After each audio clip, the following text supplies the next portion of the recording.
యేసు ప్రభువారు గెలిచారు, ఎన్నో శ్రమలు అనుభవించారు, కానీ సంతోషంగానే తినగలిగాడా? yes, he enjoyed with his disciples. కలిసి ఇవాంజలిజం చేశాడు, అక్కడ తిరిగాడు, ఇక్కడ తిరిగాడు. ఎన్ని శోధనలు వచ్చినా, ఎంతమంది మాట్లాడినా వాటికి చెవొగ్గకుండా ఆయన చేయాల్సిన పని చేసుకుంటూ ముందుకెళ్ళిపోయాడు. Today I want to ask you, what is your vision? దేనికోసం నువ్వు ఈ లోకానికి వచ్చావు? దేవుని కోసం దేవుడు నిన్ను పిలుచుకుంటున్నాడు. ఆ గురిని నువ్వు పట్టుకొని పరిగెడతా ఉండు. Don't look at what people are saying about you. Don't ask people, నేను నచ్చానా, నేను చెప్పింది నీకు నచ్చిందా, ఏమైనా కరెక్షన్స్ నేను తీసుకోవాలా? Stop asking for people's opinion.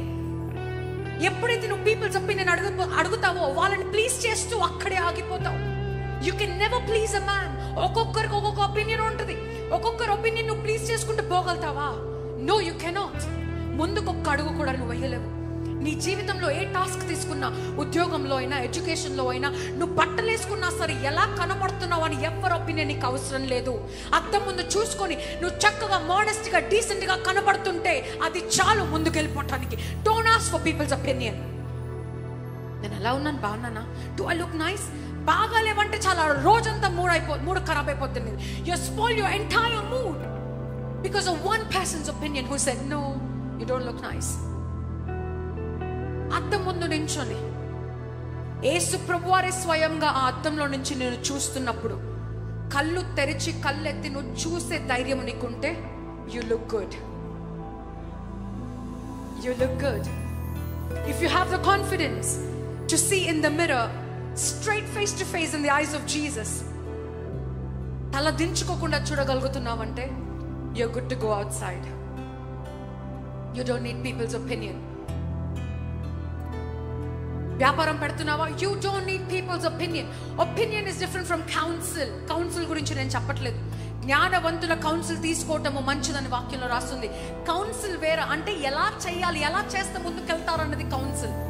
నేను బాగా చేస్తున్నానా, నేను చేసింది నీకు నచ్చిందా, ఇది ముందుకెళ్తుందా, పైకి వెళ్తుందా? That is opinion. You don't need that opinion. దేవుడు నీకు వ్యాపారం ఇచ్చాడా, చేస్తూ వెళ్ళిపో ముందుకి. దేవుడే పెద్ద పెద్ద కాంట్రాక్ట్లను ఇస్తాడు. ఉద్యోగం ఇచ్చాడా, చేస్తూ వెళ్ళిపో. Do it unto the lord as you're doing unto men. మనుషులకు చేస్తున్నట్టు కాదు, యెహోవాకు చేస్తున్నట్టుగా నువ్వు చేయని వాక్యంలో రాస్తుంది. ఎంతమంది నేర్చుకుంటున్నారు? Just rise your hands for me. హల్లెలూయా.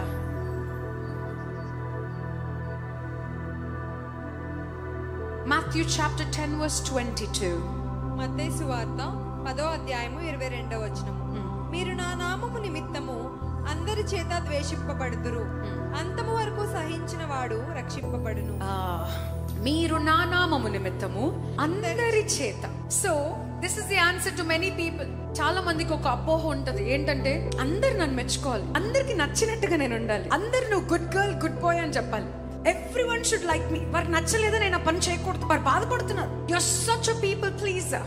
మంచి పేరు తెచ్చుకోవాలి. మంచి పేరు తెచ్చుకోవటం వేరు, వాళ్ళ కోసము నువ్వు జీవించటం వేరు. మంచి పేరు తెచ్చుకునే వారు ఎలాంటి వాళ్ళంటే దేవుని నియమాలను పాటించే వాళ్ళు మంచివారు. దేవుని నియమాలను పాటించే ప్రతి బిడ్డ మంచి బిడ్డ. పక్కన వారు మంచి అని చెప్పకపోయినా నువ్వు మంచి బిడ్డగానే ఉంటావు. దేవుని నియమాలను నువ్వు పాటిస్తే, when you follow the command of God, you are a good child in the sight of God, regardless of what people say about you. Because Bible says, నువ్వు ఈ వాక్యాన్ని పాటిస్తే అందరూ నిన్ను ద్వేషిస్తారు.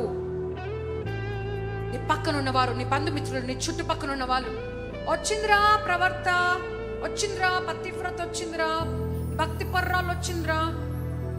Everyone will hate you. Have a beautiful smile on your face when they do that.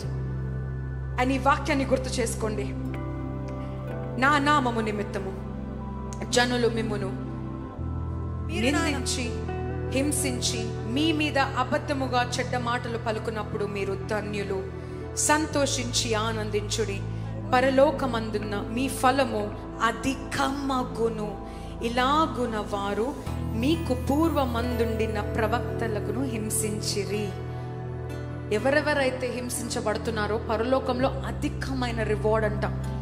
అందరికీ ఒకే reward ఉండదు పరలోకంలో. Everyone will not have the same welcome. Different welcome ఉంటుంది, డిఫరెంట్ ఘనత ఉంటుంది. నువ్వు అనుభవించిన శ్రమ ప్రకారము నీకు ఘనత ఉంటుంది. అందుకే ఇక్కడ అంటాడు, శ్రమ పొందిన వారికి అధికమైన ఘనత, మోర్ ఆనర్. ఏమిస్తాడో ఆయనకే తెలుసు. కానీ పరలోకంలోకి వెళ్ళిన తర్వాత మాత్రము నేను మా వారు ఎప్పుడు తీర్మానం చేసుకుంటాం ప్రార్థనలో, పర్సనల్ ప్రేయర్లో, అయ్యా పరలోకానికి వెళ్ళిన తర్వాత ఈ భూమి పైన చేసిన సేవకు నిమిత్తము నువ్వు ఏ కిరీటము మా తలపైన పెట్టినా అవి తీసుకొని వెళ్ళి ఫస్ట్ నీ పాదాల పైన సాష్టాంగ నమస్కారము చేసి పెట్టి ముఖాముఖిగా నేను హత్తుకోవాలయ్యా. అదే మాకున్న ఘనత, అదే మాకున్న ఆస్తి. కిరీటము కోసము, ఘనత కోసము నేను ఇలా చేస్తా నాకు అది వస్తుందంట, ఇలా చేస్తే నాకు ఘనత అంట. No, don't do it. Just do it because God said it. దేవుడు చెప్పాడు కదా, just do it. Not if but when. అంటే దేవుడు వెన్ యు గెట్ పర్సిక్యూషన్ అని చెప్పాడు, కానీ ఇఫ్ యు గెట్ పర్సిక్యూషన్ అని చెప్పలేదు.